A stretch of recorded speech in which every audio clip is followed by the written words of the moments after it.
standing in front of barbed wire, blindfolded, with his hands tied above his head and wearing a grey prisoner tracksuit. This leaked photo of Palestinian detainee Ibrahim Salim was one of the first to come out from inside the Israeli military-run camp.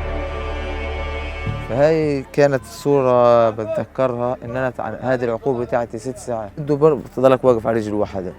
كان قدامي راجل كبير في العمر مريض سكري كان في السجن، طلب منه إنه يدخل حمام ورفض. الشرطي رفض كذا مرة، طلب حمام اللي هو عملها على حاله.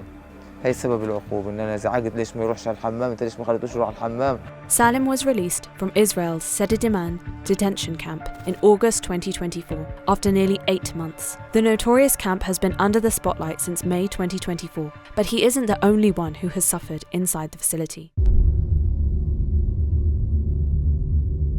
Under Tel Aviv's controversial unlawful combatants law, Israel has been arbitrarily detaining Palestinians from Gaza without charge or proper legal proceedings. The law was expanded by the Knesset in December 2023 and is considered in violation of international law.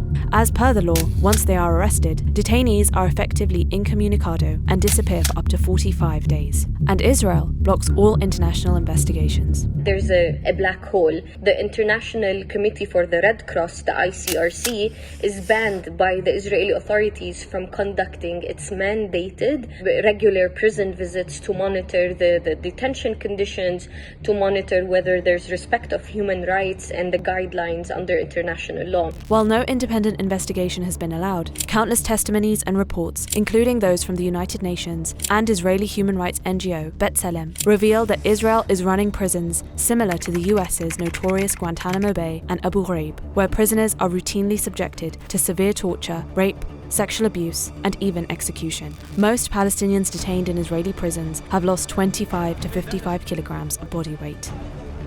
In late June, Israeli forces admitted that 36 Palestinians had died in the military-run Sde Teiman prison alone. I recall reports from Physicians for Human Rights Israel that contributed to an autopsy of 5 Palestinian prisoners and detainees. And the autopsy concluded that some were killed or passed away because of medical neglect. But there was another autopsy that also concluded that the death was as a result of severe beatings.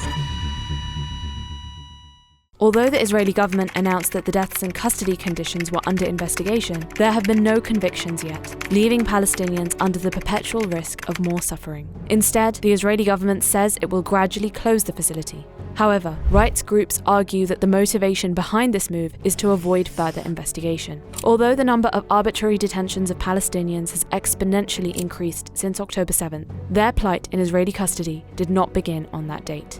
What happened in the other prisons is closed like what happened in Sde Teiman. The suffering of the prisoners is still continue. In these other prisons, the prisoners still living in a hell. Before all this, Israeli soldiers and prison guards still lived a culture of impunity, where any torture complaint against them for subjecting detainees against torture or stress positions was always given a blind eye. There was never actual accountability or actual justice being served for the Palestinian. But what we say is, it's enough.